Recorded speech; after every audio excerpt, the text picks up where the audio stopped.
Today on Aging Untold, skipping the dentist may save you money, but it could cost your memory. There's actually a bacteria, P. gingivalis, that has been found in the brains of people with Alzheimer's. We'll tell you about the science that's connecting poor dental care to dementia and how you can protect your brain. Plus, we teach our kids to ride a bike, cook, and budget money, but not how to age well. We either get to be a warning Oh, absolutely. or we get to be a role model, a positive role model. Then later, You're good. Don't worry. how one super senior is inspiring other women to chart their own course on the sea and in life. Experts with advice and solutions. You're watching Aging Untold with Aging Well Coach Catherine Ambrose, gerontologist Sam Craddock, aging expert Amy O'Rourke, and board-certified physician Dr. Ray Rogers. We're all getting older. It's about time we talked about it. Welcome to Aging Untold. As caregivers, we remind our older parents to take their medicine, but what about caring for their teeth? Studies show poor oral care and gum disease may be tied to cognitive decline. Dr. Ray, can you explain the connection between the two? Yes, when you're looking at dental care, it really isn't cosmetic. You know, it's infection prevention, it is inflammation control, and it's actually protective against the heart and the brain. When you have this poor hygiene, it actually can lead to gum disease, and that leads to inflammation. And it does it because bacteria gain access to your entire body, and they will cause chronic inflammation and damage blood vessels in the heart, the brain, lungs, even cause you to not be able to control your blood sugars well, and it makes the blood stickier, so it increases your risk of stroke. There's actually a bacteria, P. gingivalis, that has been found in the brains of people with Alzheimer's, so we know there's a connection with cognitive decline. Not a direct cause, so you can't say that gum disease causes dementia, but there is a direct connection and correlation and all that. Hearing that, I mean, that's like shocking and something to really pay attention to. It really is. And you got to think about, okay, it is infection and inflammation control, but it's also nutrition. So if you've got mouth pain, if you've got a toothache, are you eating well? Are you really eating well, and is the nutrition going in? So you have to know that this is the difference between staying at home and going to the hospital oftentimes. Absolutely.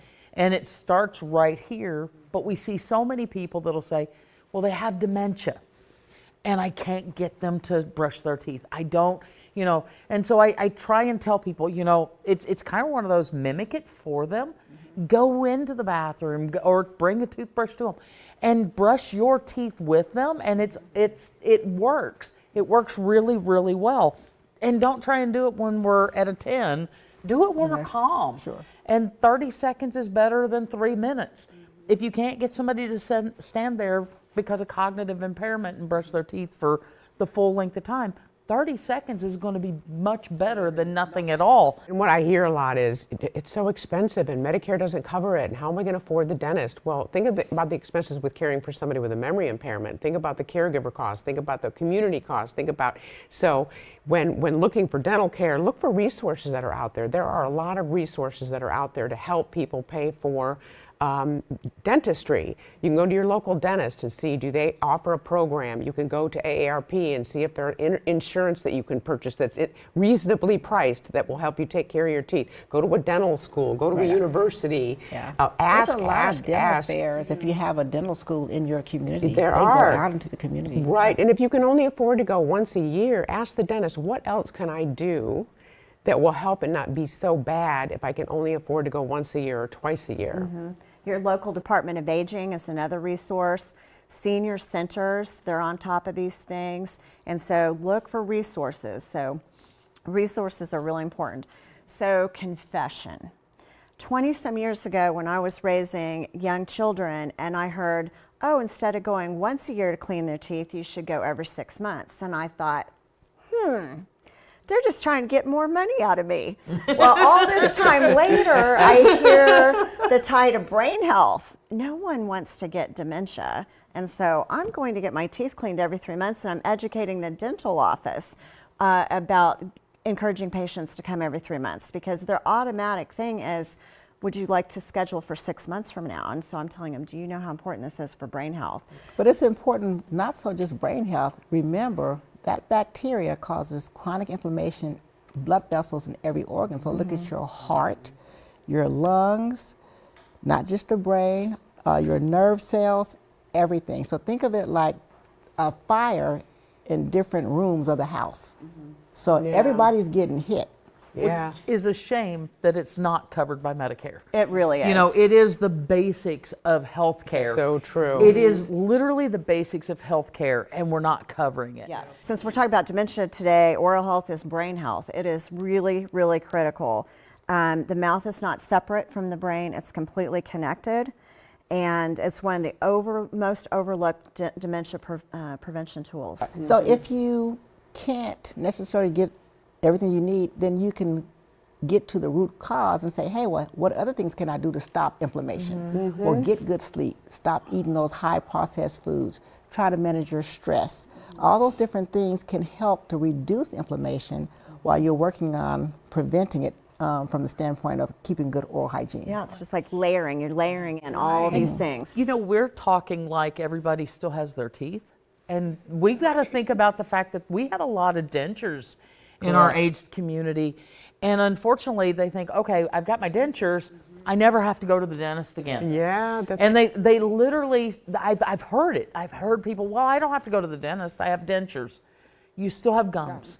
You still have a mouth, and you still have a tongue, and you still need to eat. And so pressure sores underneath dentures, and they're terrible a lot of times. And so even if you have dentures, please go to the dentist and or at least make sure you're brushing your gums and taking care of the inside of your mouth. One of the first things lost is memory, dexterity, etc., and it could be going back to mouth care. Still to come, thousands of Americans are ditching the U.S. for what they say is cheaper healthcare, safer streets, and a calmer life. We'll take you overseas to meet the expats who say they traded stress for happiness. And after the break, They're like sponges.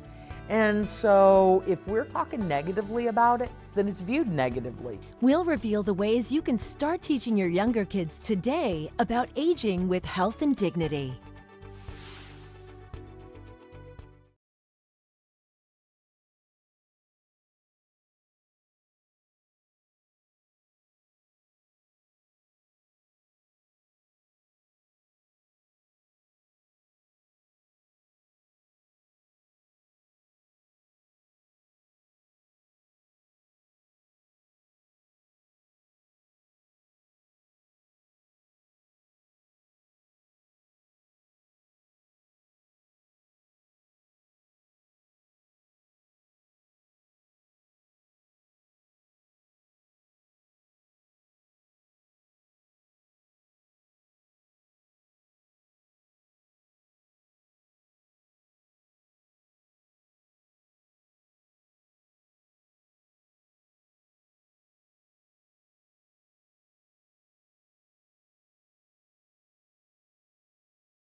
We teach our kids to ride a bike, drive a car, cook a meal, and manage money.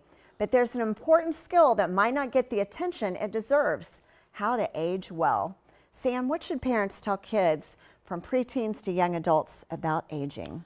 You know, I think everything we say in front of our kids is absorbed. They're like sponges. And so if we're talking negatively about it, then it's viewed negatively. And if we're talking positively, then it's viewed positively. If you don't want to be the joke of the family because you're the older one, don't make yourself the joke. Because if you do, then you're modeling it for them and they're going to, you know, and my grandkids do it to me all the time. They're like, "You're old." And I'm like, "Yeah, I am." But so I think sometimes lightening it up and letting it be fun, but modeling that, hey, yeah, I might be old, but I'm still cool and I'm still with it. And, you know, I have a thing that I do with my grandkids. It's, "Why are you so smart?" Because I get that from my mammy. And so I do that with them all the time. And it's, and they've learned that. And so they don't see me as just this old, withered up person. I'm an intelligent human being that they honor in that way. You know what they say, the apple doesn't fall too far from the tree. That's right. That's right. So, you know, we teach children to how to survive in life. We want to give them all the tools to make it work and all that, but we never really understand that really we're a blueprint for them. Yeah. You know, and aging starts way before 65. So being that blueprint and talking to them and talking through what we're doing and why we're doing to grow older, especially as we're taking care of our parents and all that, I think that is a huge, huge, huge way to communicate with them. No, I agree. I worked with a couple about 15, 20 years ago, and they had an only child, and they began talking to him way early, like in their early 60s, about what their vision was for the future and how they were going to age and what the diagnoses they were. They just normalized it. You know, we talk a lot about kids and everybody knows what's going on with the teenager and everything, but they just talked about it. So inevitably, when he ran into a crisis, which he did, the son called me, and he was already in the rhythm of what he was going to do because they've been talking about it for years and years. And I thought that was a tremendous example to set. Absolutely. Yeah. So the crisis is not so much of a crisis. That was exactly what happened. We're a youth-obsessed culture. We really are. Everybody's obsessed with youth. And because of that, we've lost a lot of our empathy. We've lost a lot of our empathy for our older people. And I think if we just model that back, we'll bring it back. Yeah, and I think it's really important to remember that we're never done being a parent and to be the best parents we can all the way through. And when we're gone, decades later, younger generations will think, well, why was Grandma like that? Why was Pop like that? Why was he so grumpy, or why was he so awesome? Yeah. And so we either get to be a warning Oh, absolutely. or we get to be a role model, a positive role And model. you'll hear a lot of the children and all that, especially when they get in their 30s and 40s, and they're like, you know, my mom had dementia. I don't want to have it. I'm afraid. You know, what can I do? Modeling grace, hopefully, is what we're doing, and creating generational strength. Absolutely. We'll be right back on Aging Untold. Still to come, she's inspiring other women to set sail into the wind. We hop on board as this octogenarian sailor teaches strangers how to become a team.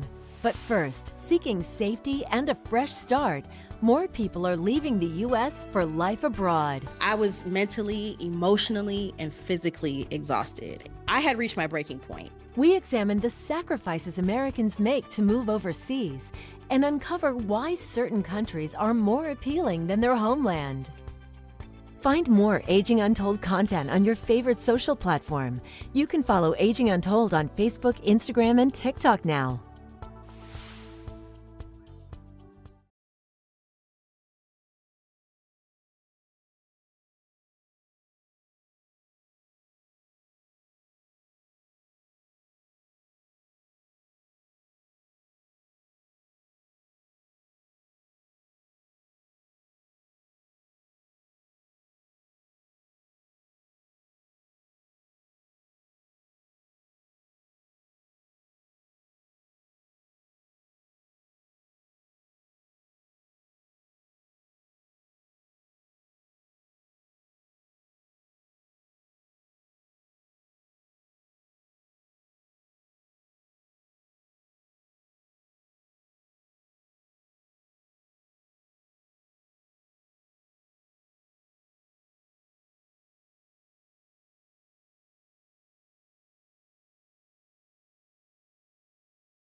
The hope of a better life, opportunity, and the pursuit of happiness. It's the American dream. But some current citizens say that dream for them exists overseas. They're part of a growing number of Americans looking outside of our borders for what they say is a more affordable and peaceful way of life. Here's Tisha Powell with a closer look. The vibrant colors, beautiful mountain valleys, and the rich culture of Cuenca, Ecuador. A place former North Carolinian Stephen Varga has called home now for 4 years. At over 8,000 feet above sea level, it was an adjustment, but for the better. I'm healthier now. I quickly lost 25 pounds when I moved down here. The food is so fresh. You're walking all the time. Varga says from the cost of living and affordable medical care to the ease of travel, the benefits of living in Ecuador far outweigh those of living in the States. Do you feel safe? I guarantee you I feel safer here than in the United States. Every American I've talked to feels safer here. Guns are heavily restricted in Ecuador. According to Jen Barnett, who runs the website expatsy.com, rising gun violence has led many Americans to take up residence in other countries. So people who move to Europe often move to Europe because it is so much safer. But it's not just crime driving people to relocate. According to Barnett, wanting to escape division and political tension in the U.S. are huge drivers for those considering a move to another country. This includes racial tension. Courtney Bowden left Atlanta to live in a place where she felt free from the constant threat of racism. Bowden and her husband ended up in Playa del Carmen, Mexico. Tisha, after we got here and after we settled in, nearly 3 years later, we found a place that we can call home. So we found freedom, healing, and belonging here. Barnett says Panama, Costa Rica, Spain, France, Italy, and Portugal are getting some interest. For example, a retiree can move to Portugal if they have about $900 a month in retirement income, which is unheard of. Former Louisiana Congressman Garrett Graves says he understands the attraction of wanting more bang for your buck and personally knows retirees who have moved, but he questions the safety and stability of other governments. Mexico, you have major portions of the country that candidly the government doesn't control, that very violent cartels control them. And it used to just be in certain areas, but we've seen increasingly where that threat to safety and security is encroaching upon some of the most popular tourist destinations. And so there is a trade-off there. But the expats we talk to feel like they're gaining more than just money by getting away, specifically peace of mind. Back in Ecuador, Varga still dreams of maybe moving to France one day. But for now, Cuenca has all that he truly needs. So you are living the life. You know what? I feel great about it right now. It's funny. I feel I'm happier than I've ever been. I find these expat stories fascinating. I have friends that run American businesses in Texas, but they live most of the time in Panama, and they're just kind of living it up on the beach, dancing, delicious food. And so it's interesting. The thing for me is moving long distance from family. There. And so that would be a challenge, figuring out how people could come and go. But 30% of Americans are solo agers, so then I guess it doesn't matter. Right. No, I love that oxygen is being blown through retirement. Like, let's look at things creatively. There's not one linear way to do it. Right. And I love getting stimulated by all the different ways people are approaching it. Yeah. So if you think about in other countries, I have a lot of military people, when they come back, they're like, man, I was deployed. I lost weight, I got to eat the things that I liked and everything. I came back over here, now I'm inflamed and all that. So there's a lot more restrictions and all that on the food, and people are just more relaxed. They're healthier because of that. When you can relax and you have no stress and all that, that's a cortisol reaction. That's stemming everything else in your body. Your blood pressure is not sky high, you're sleeping better, you're happier, endorphins are up. No wonder he's happy. Yeah, and being able to live on $900 a month, that'd make a lot of people. I would be ecstatic. I'd take my cortisol. But I'm with you. It would be leaving the family. Yeah, and if I could absolutely. get all of the grandkids and the kids to go, I'm thinking I could make a move like that. And it's just total adventure. Love go it. where you're happy. Stay right there. Come back with us on Aging Untold. she proves you're never too old to set sail on a new adventure. Now, are you ready with the up there in the front to cast off? Up next, she went from the slopes to the sea. How she's inspiring generations of women to get out of their comfort zone.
For retired physical education teacher Janice Lang, she heard the call of the sea and answered by teaching a sailing and leadership course for women.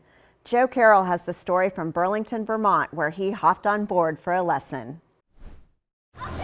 Monday morning on Lake Champlain, What's your name? and a handful of strangers converge. So what's an advanced beginner? It's the first day of Women in Wind, a week-long sailing course taught by Janice Lang at the Community Sailing Center in Burlington. So everybody here has sailed a little. The book learning will have to wait. There's a window of good weather, and Janice and her new crew are about to set sail. When I have an all-women class, I find there's more teamwork. Right, well, that's kind of the idea, that they're ready to sail on their own. Now, are you ready with the up there in the front to cast off? There's plenty of wind really to sail. Oh, nice. All these women have been on boats and been on boats with their husband or partner or somebody, but they haven't really sailed the boat much. They've mostly just sat there and followed directions. But I need confidence, right? So if you put me back there, all of a sudden my mind's like, right? That's about to change, along with the weather. Oh, a little gust there. You're good, don't worry, don't worry.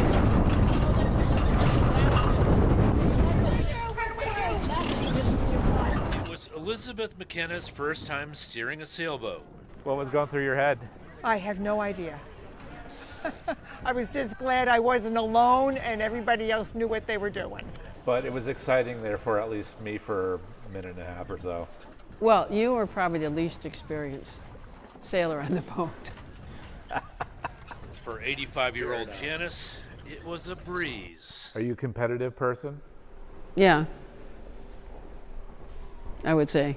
Janice grew up in Milwaukee and graduated from the University of Wisconsin. From 1967 to 2001, she was on the faculty at UVM, teaching physical education, and was the school's first women's cross-country ski coach. I was at UVM so long that I walk around town now, I see all kind of retired people that were my students. She's had both hips and one knee replaced. I mean, I'm glad I can do what I do. Heads up. Back on board. I did great. I mean, this is a great first day because the good breeze. They got challenged. Yeah, they did. Choppy waters, but it looks like smooth sailing for these 5 women, now a team. Did everyone have a good time? Oh, yeah, totally. Okay. Yeah. That sounds pretty cool. I have to be honest, I'm pretty pampered. My husband takes care of everything. Surprise! The pampered pooch. That's a little terrifying for me, but I also feel it would be empowering, and it would be good to learn something. I don't really want to be out in that weather, though. No, we'll let you sail without having to be in the weather, but think about it. You got the water, you have the air, you have the sun, you have all that learning, and then you have her. Yeah. Like, didn't you love it? Are you competitive? Yeah. Yeah. You know what I mean? Like, I would say that. I was a PE teacher for 60 years. Yeah, for crying out loud, you're really asking me that question? I'm sure we would learn. That's so But great. stepping out of your comfort zone and the freedom. Yeah. The freedom. Yeah, We it'd could be take so you to good. San Diego. The weather's better there. Yeah, we'll have to fly her over there, though. I think I want her. We're all getting older. It's about time we talked about it. Until next time on Aging Untold. Next time on Aging Untold. Good kids, bad kids. Is there really such a thing? There's a lot of kids that will say, oh, you know, mom's getting older, so I have to move in and take care of her. Oh, yeah, sure you do. You know, some of them are really caregiving, and that's legit, but some of them are just getting a free ride and free groceries. We're busting through the stereotype to get to the bottom of it.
All right, welcome into KCTV5 Plus. It's Bill Hurlbrink. We're going to take you out live over to T-Mobile Center, where we're hearing from Brett Yormack ahead of today's Big 12 tournament tip-off there.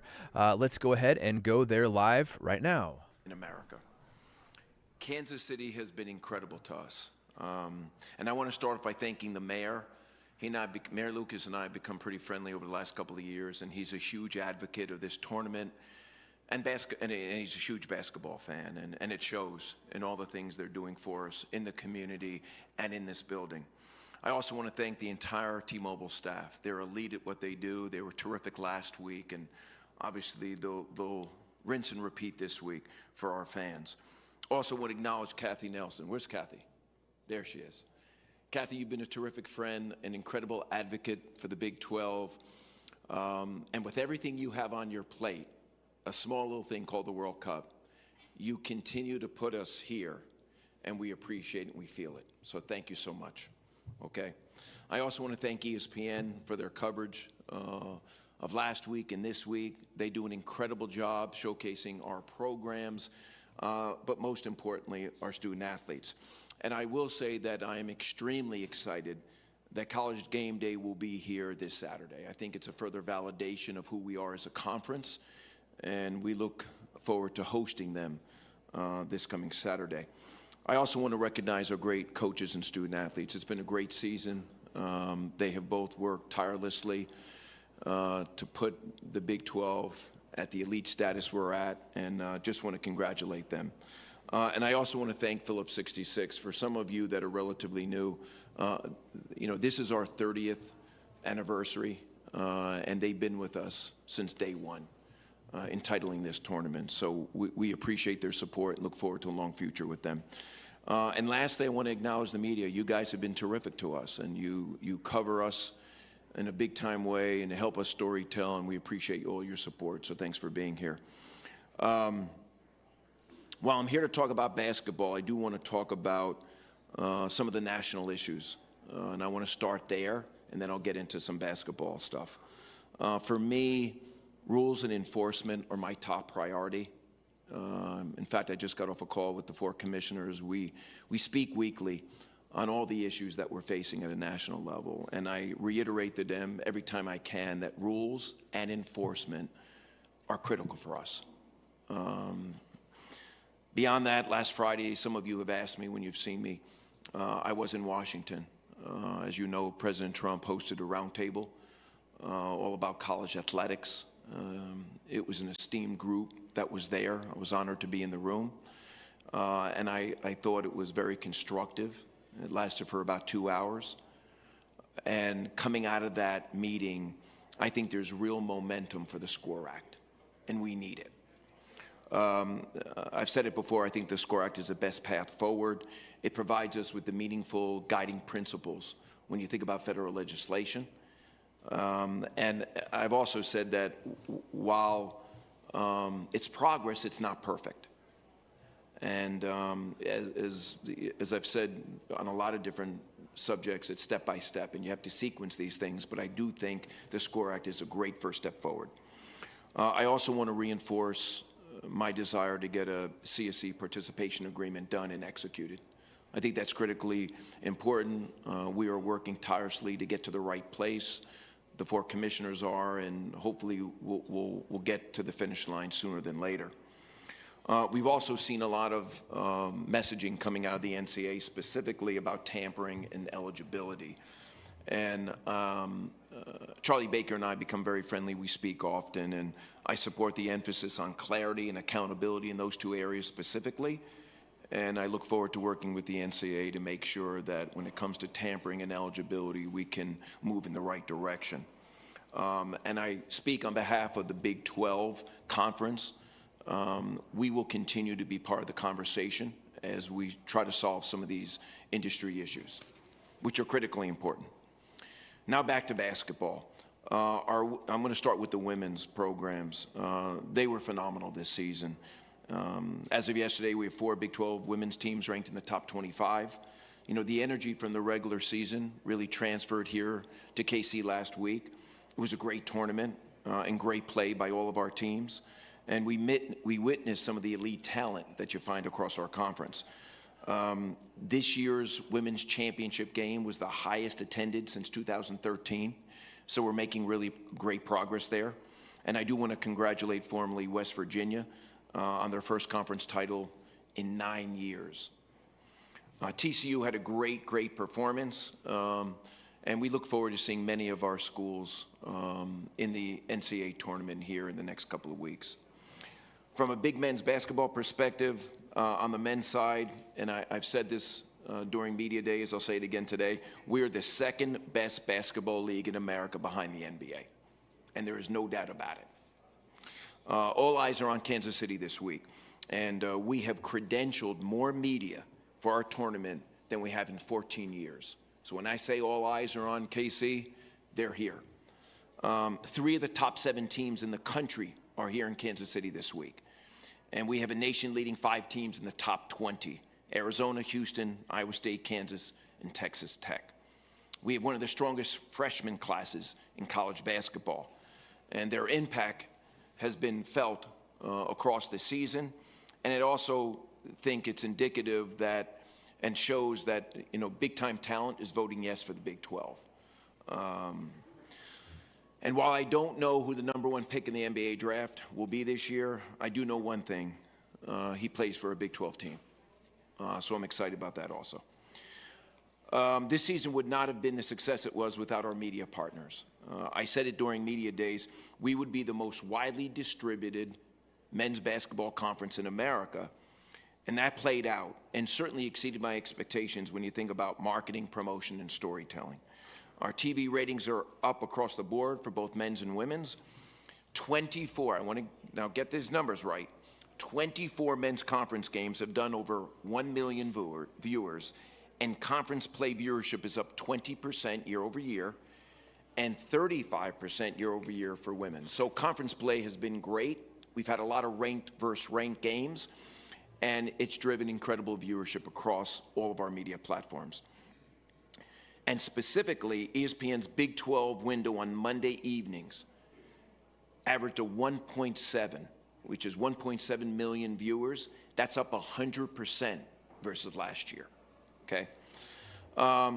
Want to talk a little bit about National Player of the Year pushes. As we think about the postseason, I want to start off by recognizing players that I feel have earned the right to be considered National Players of the Year. I want to start off with BYU's A.J. DeBonsa. He has had an outstanding year and should absolutely be part of those conversations. He currently leads the nation in scoring and is on track to be the first underclassman to lead the nation in scoring since 2021. He's had a fabulous season. TCU's Olivia Miles has recorded 225-point triple-doubles this season. There have only been 4 other D1 players to do that twice in a campaign this century. So she's had an incredible season. She's been dominant and clearly is deserving of National Player of the Year consideration. Iowa State's Audie Crooks has been just as impressive, more than 2,000 career points in a record 89 games. And she's also a Player of the Year contender. When I look at the depth and competitiveness of this league, my expectations for the NCAA tournament is that we should have a minimum of 8 to 9 men's teams and 7 to 8 women's teams in the field. I believe if you're playing 500 basketball in conference play, you've proven you're good enough to compete for a national title.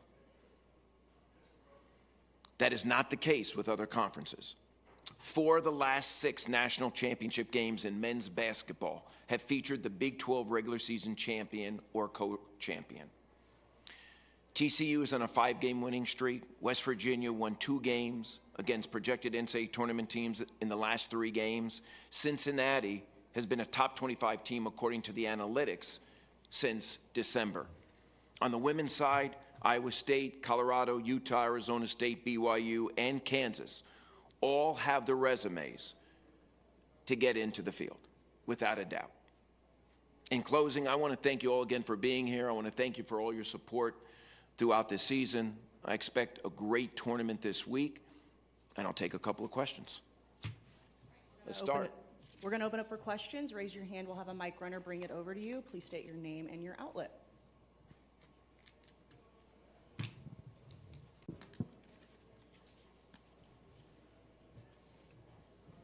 Hey, Sam McDowell with the Kansas City Star. Brett, I appreciate you doing this. President Trump had mentioned during that meeting that going back to the old days or pre-NIL, is that feasible in your mind? Well, I never look back. I'm not that type of guy. I like to look forward. And I thought, like I said, that the meeting was very constructive. He's due to put out an executive order, or at least he said he would in a week's time. We're working very hard on the SCORE Act, so that's really what I'm focused on. You've mentioned the SCORE Act a few times, particularly over the years. What are the elements of that you find particularly appealing? And then also as a follow-up, you mentioned that potentially being a first step.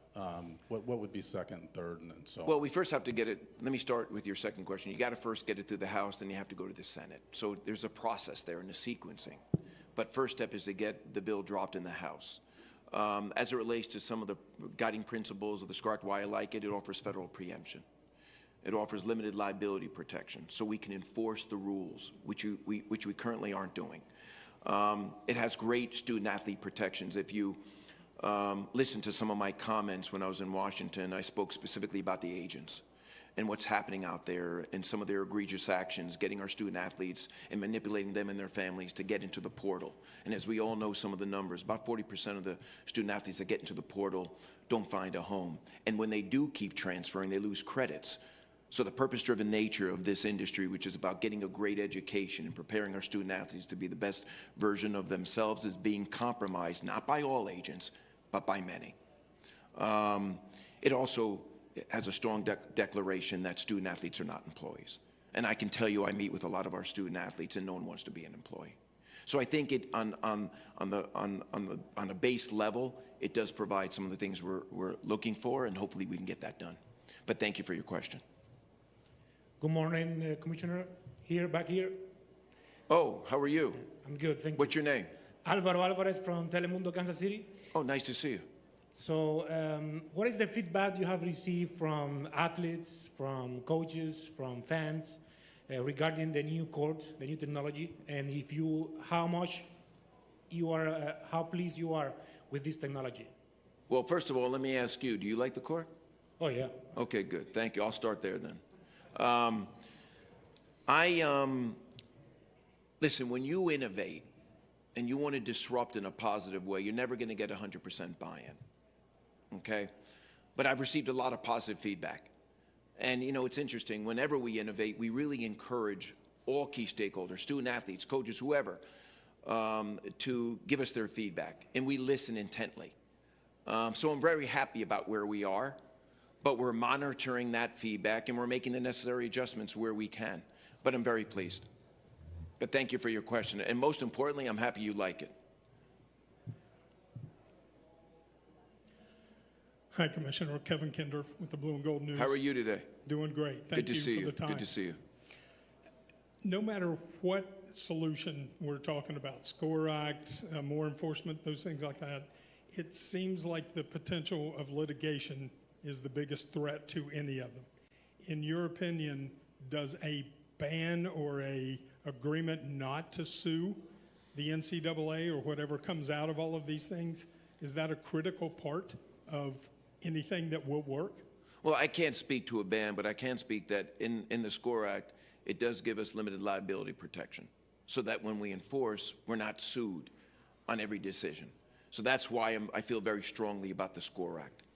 And that's one part of it. That's one part of it. But then people suing for more eligibility, things like that, do those protections also have to extend? That would be part of the limited liability protection so that the rules that we all sign up for, we can enforce. But by the way, that doesn't stop anyone from suing. I mean, as we all know in life, you can sue anything or anyone, but that would give us the protections we would be looking for. Mitch Harper, KSL Sports in Salt Lake City. Mitch, how are you today? It's always nice to see you. It's good seeing you, Brett.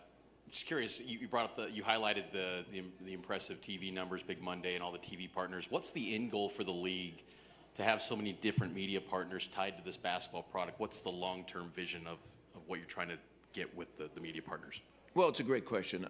We have two primary media partners that we love and have done an incredible job for us in ESPN and Fox. We have worked with both on some creative and strategic sub-licensing, mostly on the basketball side, although ESPN sub-licensed some football to TNT. I'm a firm believer, if you like me now, you're going to love me when I become a free agent. And I go back into the marketplace in January of 30 to negotiate a new TV deal. So effectively, we're sampling right now with the Peacocks of the world and the TNTs in the world, and the CBSs of the world, so that they can get to know us on a different level and realize that we have great content that they're going to want on their own when we get back into the free agency market. So a little bit of just test riding with them, and I think it's worked out favorably this year because if you think about our men's basketball, we received unprecedented promotion this year in storytelling because when you aggregate those 5 players all focusing on our basketball product, good things can happen, and they did this year. But thank you for your question. Nathan Gies, Lubbock Avalanche Journal.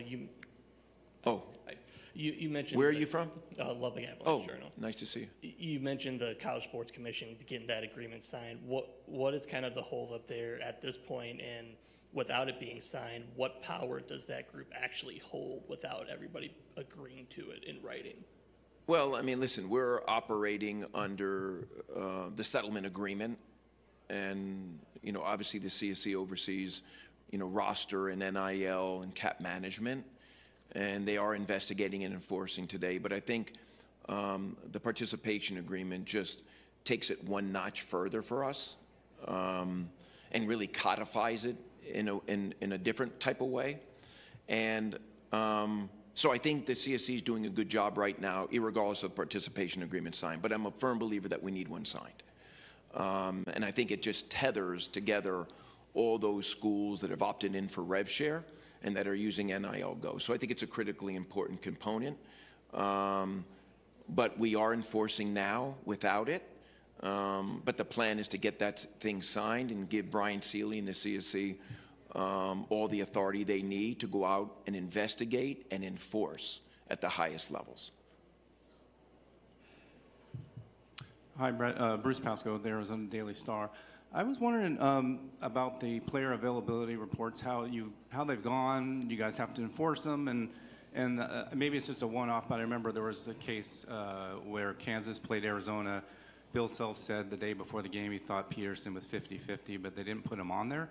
And so I don't know if that was any concern, or are you more concerned about guys that are on there and then end up playing? I think it's gone relatively well, and if it doesn't hit my desk, then it's gone pretty well. And nothing with availability reporting has hit my desk, although it's a work in progress. But my colleague who runs basketball, Brian, is here. Brian, if you want to address that, if there's any more detail. That's why I always have him next to me. Thanks, Rachel. Player availability reporting is something that we continue to monitor. You certainly mentioned the incident or the situation with Kansas and Arizona. It's something that we have to continue to talk through. This is new for all of our institutions as well. They're trying to figure it out. Understanding that player availability is about availability and not injury is a key component to think about. And if somebody's available but they're not injured, those are kind of two different things. But it is a work in progress, as Brett said. It's something that we'll continue to look at next year. If there's ways that we can kind of sand the edges and to make it a better process for everybody, they'll certainly be using it at the NCAA level, and we'll see how it goes there. And if there's things that we can glean from that, then that'll help us make our process better going forward.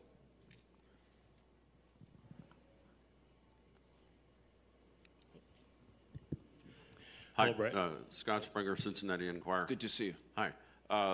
So some of these teams are not going to make the NCAA tournament. What is the exact verbiage of the agreement with the Crown? Is it the top two that don't qualify, or is that a Brian? That is correct, but I'm going to defer to my colleague again. Go ahead, Brian. I guess I'll keep this. As it relates to the Crown, the way that it works is it will be our two highest net teams that don't make the NCAA tournament. It is a contractual obligation we have with one of our very trusted partners, and we certainly look forward to our teams going there and representing in Las Vegas at a very, very good tournament. Yeah, and I'll say, listen, we want everyone to make the NCAA tournament, but the Crown is a great platform for our student athletes.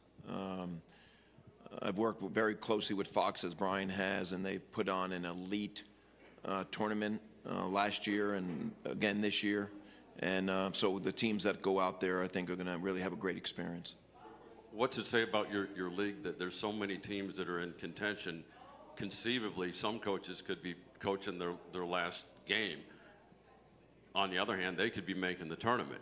It's that competitive. Well, I mean, listen, I've said to start today that, we're the second best league other than the NBA in America, and I believe in the depth and parity of this conference right now, and you're absolutely right. For a couple of schools, they can play their way in this week, which would be fantastic. And my expectation is that they'll do that. So it's an exciting time for the conference, and we'll see how it shakes out. But for those two schools that just miss, they'll have a wonderful opportunity to go to Vegas and be part of a special tournament there, the Crown. Hello, Brett. Othello Richards, BYU Daily Universe. Now, How are you today? Doing well, thank you. Great, happy to be here. Good. So there have been several instances where there have been derogatory chants towards the BYU basketball team and football team. You have imposed a $50,000 fine. Is the league considering anything?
Hey everybody, I'm First Warn 5 meteorologist Warren Sears. What a warm and summer-like day. Beautiful out there.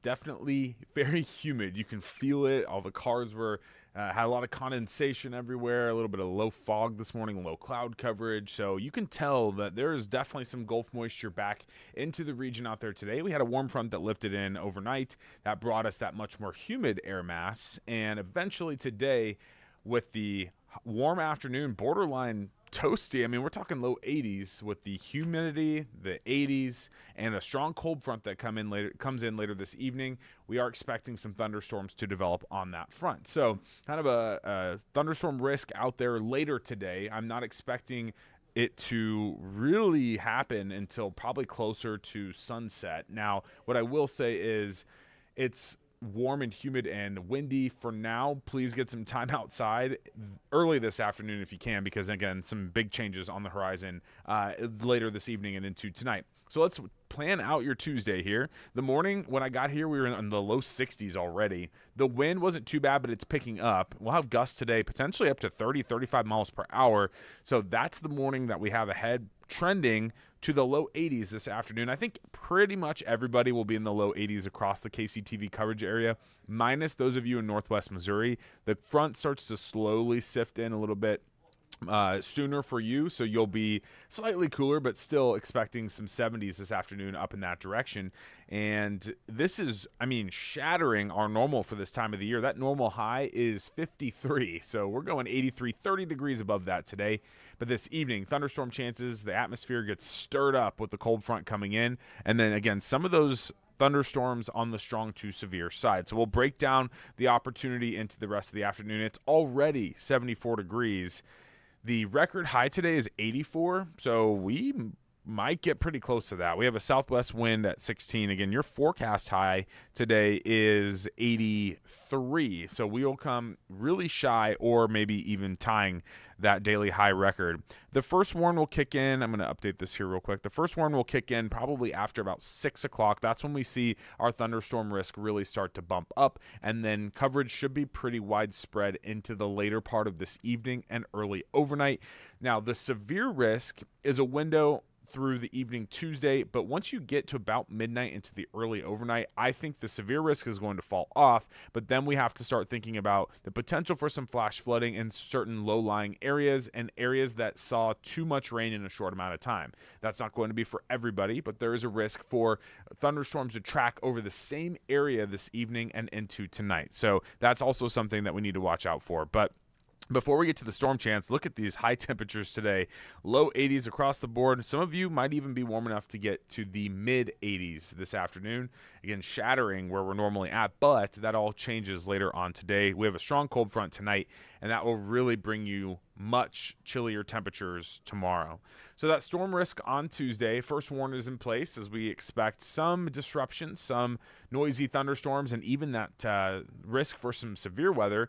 We have ingredients in place today. We have the warmth, we have the humidity, and the cold front later on tonight. There's one limiting factor that we've been talking about for a few days now called the cap. The cap is this stable layer that can form a couple thousand feet off the ground. You could have all the ingredients in place at the surface level, but if the storms can't grow vertically through that cap, then nothing happens. So you could get a really great setup, but if the cap's too strong, storms don't fire up. But we do think that that cap does break later on this evening. Right now, the latest data is still suggesting after about 7 p.m. So there's a small chance from 4 to 7 that we could break through that cap. The computers aren't suggesting it too much, but I don't want to completely rule that out. But right now, better chance after 7 p.m. So let's walk through the newest data here coming into the late afternoon and early evening time frame.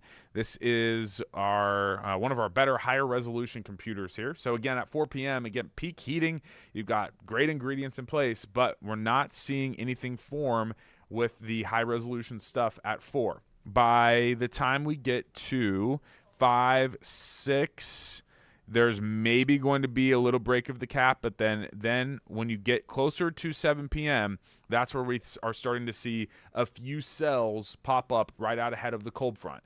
So these, as long as they can get going, would be able to become strong pretty quickly.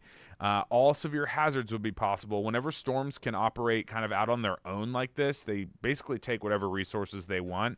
And there's also a rotation component with this kind of late afternoon, early evening window. As soon as the storms start to grow into more of like a linear cluster, that's when we start to lose some of that tornadic risk, but we also are still seeing hail and damaging wind threats here. Now, the latest data, again, suggesting that front is going to be basically progged right over Kansas City by the time we get into this evening. So that's going to potentially confine where those storms can fire up, kind of Kansas City and to the east-southeast. That looks to be right now a little bit of a better chance.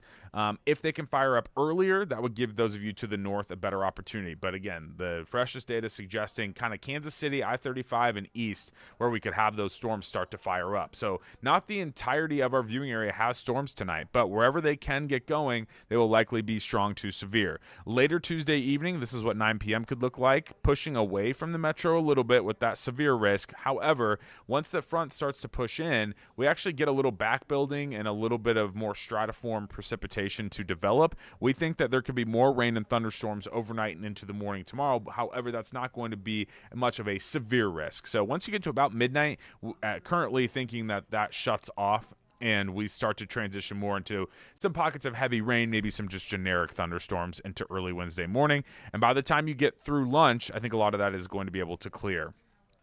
Before I show you the rain, well, let's just show you that now. With the latest data suggesting pockets of heavy rain tracking over the same area, there are some spots that could have 1 to 3 inches of rain, no problem. But a lot of us won't have that. But certain areas, again, where those thunderstorms are noisiest and continue to move over the same area, that's where we are concerned about some of that, the flash flooding risk out there. Low-lying areas need to be watched out for.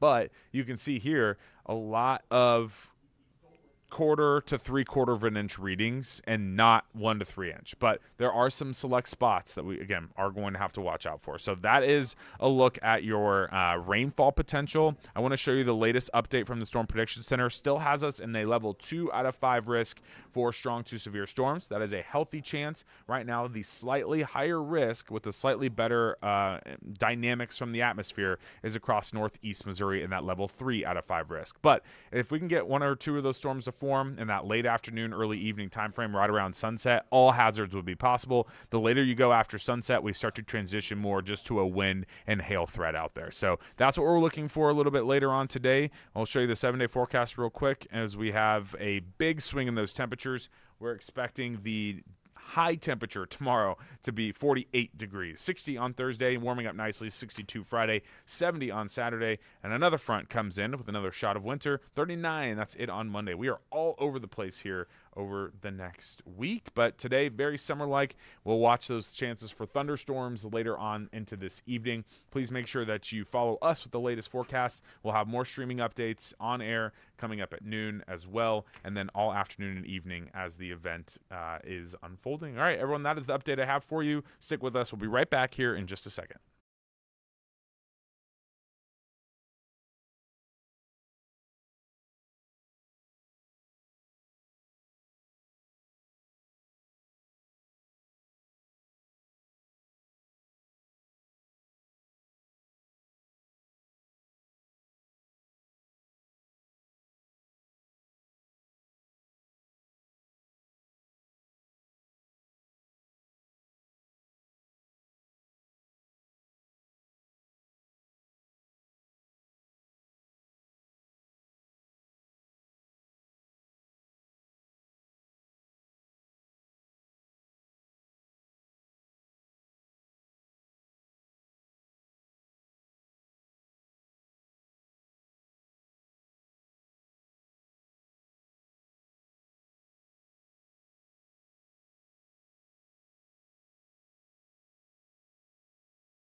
Welcome in on this Tuesday morning. The volume is all the way up in my ear. It is to the max. I am awake. Did you scare yourself? I am awake.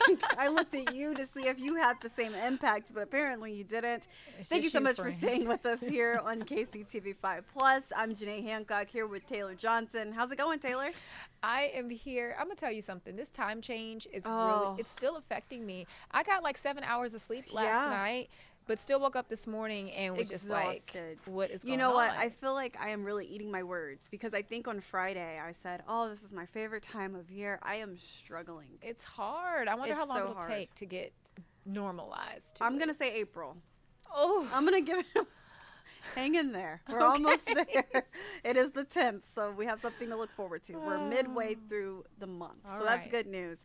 Well, we do want to provide you with your local news headlines. Jumping straight into it, a more than year-long fight over an ICE detention center in Leavenworth, Kansas could be coming to a head. The city commission spent months blocking CoreCivic, but now they appear to be on the same page, setting up what could be a final vote tonight. KCTV5's Gabby Luma has more from Leavenworth this morning. KCTV5's Gabby Luma in front of the Leavenworth City Hall this morning, as tonight there will be a crucial deciding vote on whether or not CoreCivic can reopen an ICE detention facility, again, here in Leavenworth. Now, this comes after a year-long battle between community residents as well as beyond, just with throughout the metro, people who are opposing but also supporting this facility. Now, tonight's vote, again, is that deciding vote that would allow CoreCivic to reopen the facility, but only under the City of Leavenworth's rules. This comes after a Kansas Court of Appeals did rule that CoreCivic was allowed to reopen, but under, again, the City of Leavenworth's rules. So a yes tonight would mean that that facility will be reopening. A no would mean it will not. We'll have to see tonight, 6 p.m. at Leavenworth City Hall. All right, stay with us for updates on that. But now to our next story. A man who fired a gun at the Chiefs Super Bowl parade is heading to prison, but only for 2 years. A judge sentenced Dominic Miller yesterday after prosecutors dropped a murder charge as part of a plea deal. Miller pleaded guilty to unlawful use of a weapon in the February 2024 shooting that killed beloved Kansas City DJ Lisa Lopez Galvan and hurt more than 20 others, many of them children. Lopez Galvan's family says accountability still matters, even if the greatest justice would be having Lisa back. 3 other people are accused in the shooting. Lindell Mays and Terry Young are charged with murder, and a juvenile is charged with unlawful use of a weapon. Well, KCI's first ever full evacuation happened Sunday, and the timing, it couldn't be more important. A bomb threat, later deemed not credible, forced travelers out of the terminals and parking garage, causing nearly 170 flight delays. Airport officials say the emergency response held up, but communication with stranded passengers does need work, and that matters a lot with the World Cup expected to bring tons of travelers to the metro. Alrighty, and we want to jump into the latest with Iran. Just give me 1 second, dealing with some technical difficulties. Alrighty, taking a look at this video here on your screen, President Donald Trump says that the war with Iran could come to a close here soon, though he is also issuing a threat that Iran could be hit 20 times harder in the future if it stops the flow of oil in the region. Effects of oil markets from the conflict, they are causing pain at the gas pump for millions of Americans, including here locally. This as the body of the 7th U.S. service member killed in the war returned home to American soil. CBS News' Jared Hill has the latest from New York.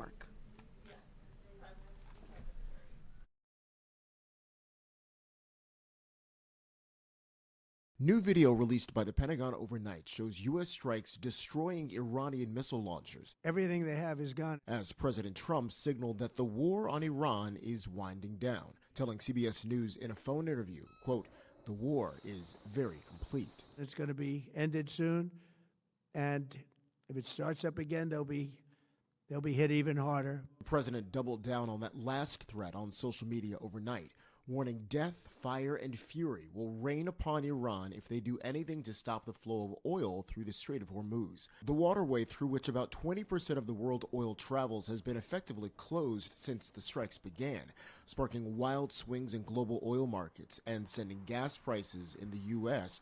up nearly 50 cents since last week. They're just so high, you know. Sometimes you have to choose between gas and other things that you really need. President Trump is also voicing disappointment over Iran's new supreme leader, Ayatollah Mojtaba Khamenei, son of the former supreme leader killed in the first day of the strikes. We think they should put a president in, or the head of the country in, that's going to be able to do something peacefully for a change. As deadly U.S. and Israeli attacks continue, Iran's retaliation relentless, launching missile and drone strikes on Israel and U.S. targets in nearby countries. Late Monday, Vice President J.D. Vance attended the dignified transfer of a 7th U.S. service member. Army Sergeant Benjamin Pennington, the 26-year-old, died from injuries sustained in a March 1st Iranian attack on an air base in Saudi Arabia. Jared Hill, CBS News. And the war is hitting you right at the pump. We are all feeling it with these gas prices in the metro jumping 30 cents a gallon just this past week. And honestly, I was just telling them this morning, Janae, that between last week and today, I'll be spending $1 more in gas. So which is really, really tough. But some counties already topping $3, and drivers, they're looking for ways to cut costs every time they fill up. We get points and we take advantage of that. And their prices have always been competitive. We've never had any problem with fuel issues getting it. And if you're trying to save, experts say apps like Gas Buddy and Waze can help you find the cheapest gas nearby. Then there's Dillon's, Costco, Sam's Club, and Price Chopper, all offering savings through membership or rewards. How far should police go to chase a suspect, and at what cost? A new report shows that Independence police chase far more drivers than neighboring departments. And now there are serious questions about who is bearing the price of those pursuits. Our Maya Engel is out at the Independence Police Department this morning with more. A new report shows Independence Police launched 541 vehicle pursuits just last year. That is far more than any other department in the metro. To put that into comparison, over in Lee Summit, population is right around the same, a little less than Independence, had 8 vehicle pursuits all of last year. So some residents are getting concerned because when these pursuits do happen, anyone on the road is potentially at risk. Just last year, there was 1 death and 5 civilians who were injured due to these pursuits. And now police are trying to come up with some potential policy changes to make sure everyone on the road does stay safe. Right now, police can pursue a vehicle for a traffic violation, a misdemeanor, a DUI, and non-violent felonies. One of those potential changes would make it so police could only pursue a vehicle if the suspect poses an immediate threat. We will keep you updated on those potential changes happening at the police department in Independence. And that was our Maya Engel reporting. Well, it's going to be a great week in Kansas City with the Big 12's men's basketball tournament tipping off today at the T-Mobile Center not too long ago. If you were with us around 10:30, we heard straight from them. Arizona State and Baylor, they're getting things started actually in about 15 minutes. Their game tips off at 11:30. And for our local teams, K-State takes on BYU tonight at 6, and KU has a double bye. They jump in Thursday at 8:30. And keeping with sports this morning, very exciting news for Chiefs Kingdom. If you were worried about Travis Kelce's future right here in Kansas City, you can breathe easy today. The Chiefs legend is coming back for a 14th season. NFL Insider says he and the team agreed to a 1-year deal worth $12 million, with incentives that could push it to $15 million. Kelce still led the Chiefs in receiving yards last year, proving he's got plenty left in his tank, Taylor. Yep, and that return is great news beyond the football field. Of course, he and his fiancée, Taylor Swift, they've become a real economic force for Kansas City. And local shops, they're ready to cash in. KCTV5's Gianni Navarro has more on the businesses eager to keep the merch coming. We're absolutely ecstatic that he's coming back. For EB&Co, the Kelce Swift combo has been a game changer, and the numbers show it. Him and Mahomes are obviously like the 2 biggest players that we have that with merch and stuff. But him and Taylor Swift, I mean, they have their own little section, which Taylor Swift wore 87 range, which a lot of people know us by now. With Kelce reportedly heading into season 14, Tiana Lenhart says the star power and the viral potential isn't slowing down. He's naturally very funny, and he has great sayings. So it's just a fun way to play on it, where anyone who's a Chiefs fan knows anything that Kelce's really saying. So yeah, we do try to tap into that. We have like Fight for Your Right. Over at Charlie Hustle, store manager Joey Mendez says Kelce's return would be just as big for their brand. Yeah, we've had some Taylor Swift inspired designs, I'll say, of some Chiefs merch that definitely have done well in the past. And Chiefs superfan Christopher Stone never doubted it. And how long have you been a Chiefs fan? Since birth. Basically, and came out with like a red and gold face. Travis Kelce, he like tagged me into Instagram. This was after a game. I was like out there and he's like, hey, come over here. And then like I took a picture and he went to my Instagram after I posted it and put it on his Instagram. This is home. This is the place that he was drafted and he's going to finish here. 14 seasons, that's what we need. Stone says the news reports feel like Christmas morning, with many memories with the tight end at games. This is the greatest franchise in the world. This is the greatest city in the world. And this is the greatest team in the world. And he's the best tight end in the world. and it's time to finish it off here. Again, that was KCTV5's Gianni Navarro reporting. Now, the push to bring the Chiefs to Kansas hits a big moment today. Lawmakers are set to debate a bill creating a sports authority for the new stadium. The plan would make the new stadium and other team facilities publicly owned. If passed, a 9-member board would be appointed by state leaders and the team as well. The bill will have to get the ayes by the House and the Senate before actually passing. So today's joint hearing starts at 1:30 this afternoon in Topeka. And of course, we will continue our coverage on this. A key intersection near the Kansas City Zoo, Starlight Theater, and Swope Park is getting a fresh start. The city wrapped up major improvements at 63rd and Zoo Drive, adding new traffic signals, turn lanes, and sidewalks. This intersection has been known to have accidents take place. People speed up and down here, and there was no traffic light or traffic calming here. And so I think that this is going to address those safety concerns for the residents of this particular area, as well as other people that travel up and down here in their vehicles. The fully upgraded intersection should be open to drivers within the next week. For dozens of Blue Valley fifth graders, orchestra isn't just a class, it is a passion, but this might be the last year for it. KCTV5 first told you about this just last month when parents first found out, KCTV5's Betsy Webster was there when they came out in force last night to show the school board how much it matters. This wasn't something on the agenda, no vote set, but parents and kids showed up anyway, determined to save the fifth grade orchestra program. Their neon shirts punctuated the urgency behind their message to save the music. It's given me confidence to play in front of other people and talk in front of other people. These benefits branch off into all different classes and even in your social life. And I managed to spread out and kind of step outside my comfort zone. The boardroom was full, so people lined the hallway to hear the superintendent say, "Don't blame us. It's not the Board of Education up here." She pointed the finger at state lawmakers. At issue is special ed funding. Some comes from federal grants. The state is required by law to fund 92% of what's left.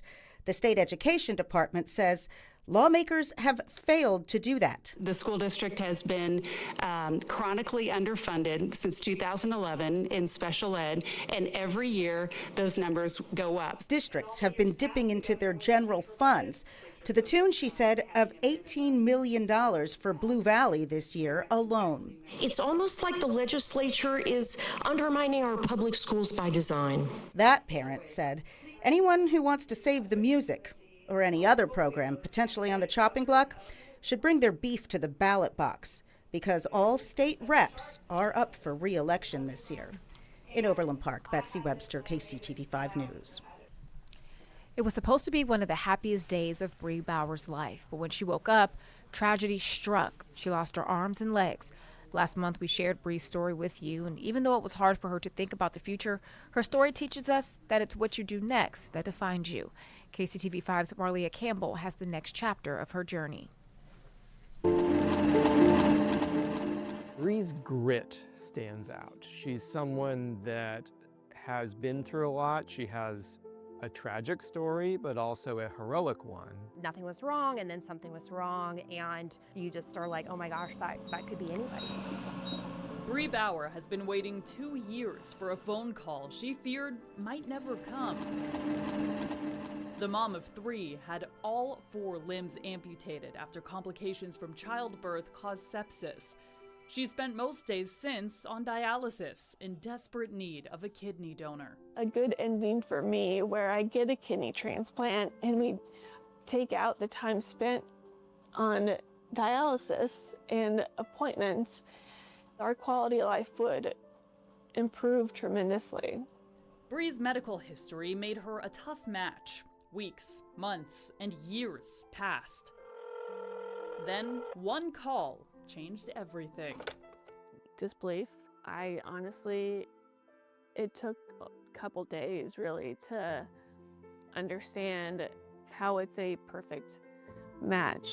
I still kind of don't believe it. It just so happened that this person was a match, a perfect match, so it was very surprising that it turned out like this.